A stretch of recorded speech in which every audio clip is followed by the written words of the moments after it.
I didn't realize such a weird and embarrassing thing to admit, but my life was just wrapped up in what Kody needed and what he. There's something they used to say a lot when I was growing up. Perhaps you've heard it before.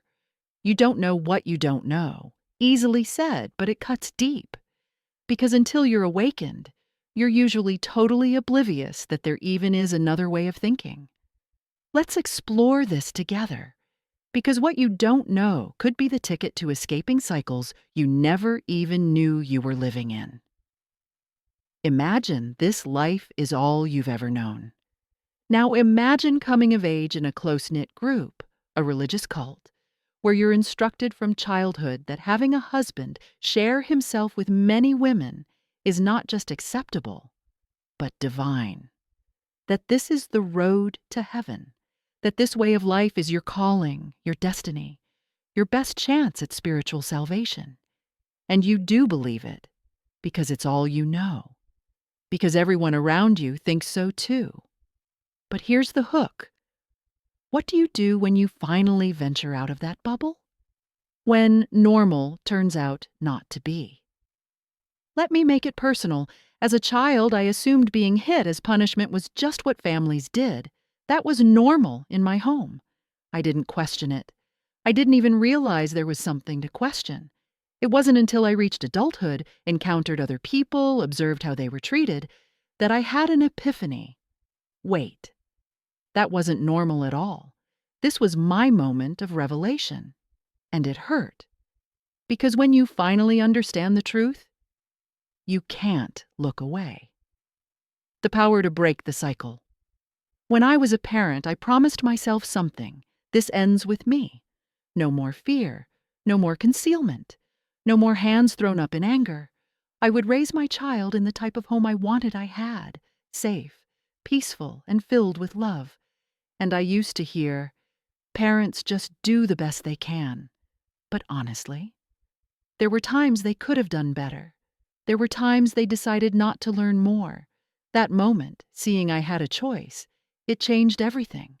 My relationships, my perspective, even how I viewed my own past. Now let's talk about Christine Brown. Woolley Christine, 50-something now, is experiencing her awakening. And it's happening right before our eyes. You've probably seen her on television before. You might have picked up on the same thing that I did. Those times when something didn't sit well, when something was off. She defended it for years, denied it, because she had no idea there was another way to experience it. But now, that's changing, and we get to see it happening in real time, living a life that was never really hers. Christine grew up and lived in a men-first system, where women were supposed to serve, sacrifice, and settle, where a husband would come by once every few days, and when he did, your whole world was supposed to center around him.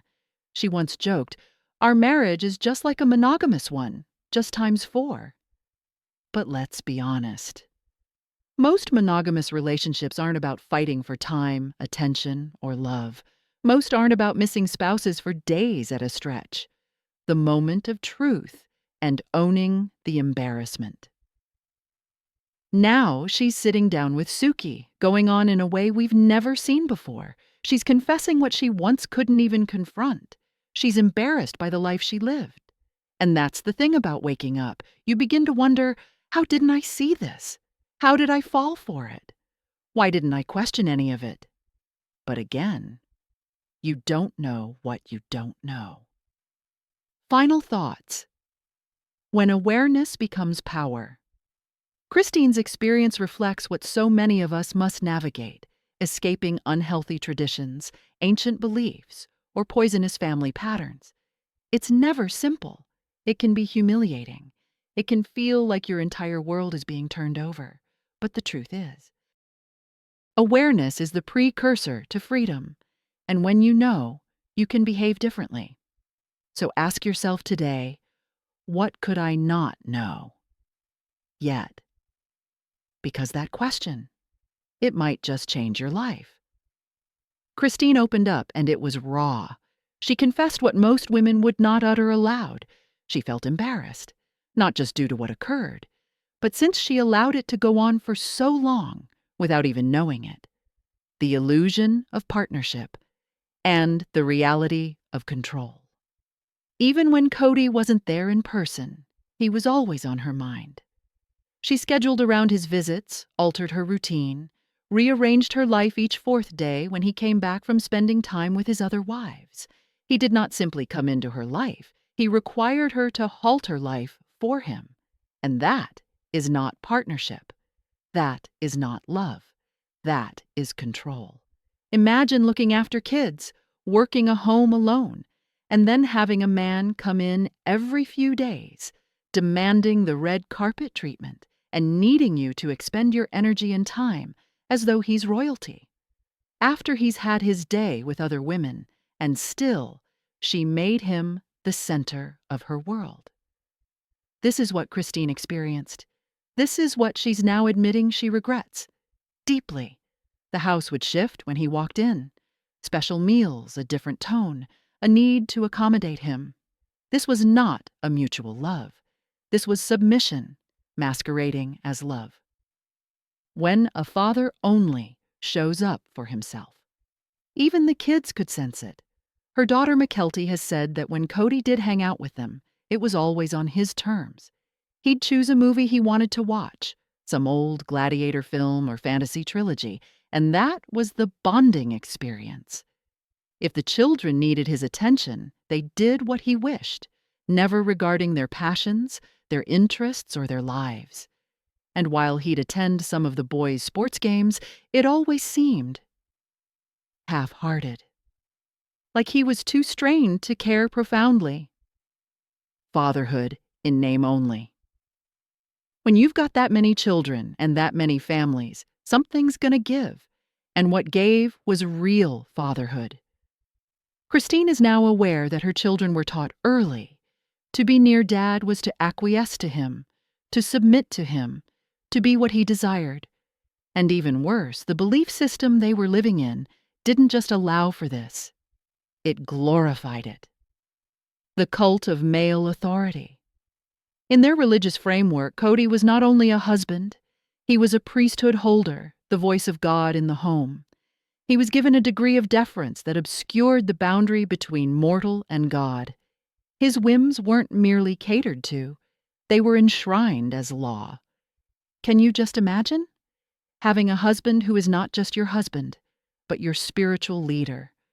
Someone you're told to submit to honor, to reverence? Period. Christine's breaking point: awareness is freedom. This isn't about Kody. This is about a system that creates Kodys, because from the day they're born, these men learn they're superior, that women must accommodate them, please them, earn their affection by being more submissive, more compliant, more sweet. And Christine? She did all that for years. She went out of her way to please him, sacrificed herself to meet his standards, and dulled her sparkle to maintain him as the focus. Now she's waking up, and it's painful. Because to wake up means to confront the reality that you've slept for far too long. The voice of healing and the sound of therapy. When Christine speaks nowadays, there is definition in what she says, a strength that was absent before. She's speaking like somebody who's finally beginning to understand from a therapist's point of view, somebody who's having a healthy relationship for the very first time and is recognizing how unhealthy the previous one was. You can hear it in her voice. How was I living like that? And perhaps, just perhaps, you've wondered the same yourself. The ultimate shift. From idolizing a man to loving herself. Christine is not just ending things with Kody. She's terminating the idea that she ever had to make her world revolve around anyone else but herself. That embarrassment she feels, it's not shame, it's growth. Because the moment you recognize you deserved better is the moment you start demanding it. And there, right there, is where healing starts. Yes, they did not have to wear prairie dresses anymore. But the rules, the expectations, the emotional chains, still present. You keep sweet. You don't grumble. If he desires something, your time, your body, your obedience, you provide it. No resistance, no questions. But now, Christine feels something else. Shame. And that's the part that hurts me the most, for she shall not be ashamed. Shame for what? For trusting, for believing, for being indoctrinated, for what she thought was right to do? Number. That's not shame. That's survival. And if you've ever felt that way, listen. You are not responsible for another person's behavior towards you. Ask the right questions. Why? Did he think that it was all right to do that to her? Why did he pick a belief system that legitimized violence against women? Why was that attractive to him? Kody knew better and still made the worst choice. Don't forget, Kody was not raised in polygamy. He was raised LDS. He knew polygamy was contentious, hurtful, devastating. He had siblings who rejected it. He saw what it did to women, and yet he pursued it. Not by faith, not for family, for control, for ego, for validation. To be worshipped. To be surrounded by women and children like planets around a sun. To never be questioned. Only adored. If love needs pain, it's not love. A man who truly loves a woman would never become a part of any religion that harms her. He wouldn't build a life where his love is divided, diluted, and used as ammunition. He would never make her celebrate her own broken heart every time he brought a different woman home. It's not only sad, it's cruel. Christine is waking up, and we're witnessing it. These moments of awareness she's having, they're beautiful. They're hard-earned. She's realizing how much of her life was built around another person's wants, and how little of it was built upon her own wishes, her own dreams, her own words. And yes, she's embarrassed. Imagine reaching your 50s and suddenly viewing it with clearness. I always said I was a strong woman, and I lived like that. I accepted that as love, but that isn't a weakness. That's a breakthrough. Don't blame yourself, Christine. Blame the indoctrination. Blame the system that taught you to shrink yourself, but also give yourself credit. You made it out. You're recovering. You're in therapy, and it's working. We can see it. Just don't overcorrect in the opposite direction, okay? It's only natural. After restriction, overcorrection occurs. You were not afforded liberty, so you desire it all now.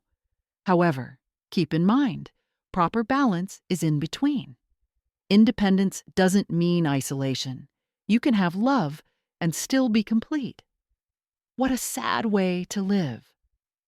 But what a powerful way to rise. Christine never really had a partner before, not until today.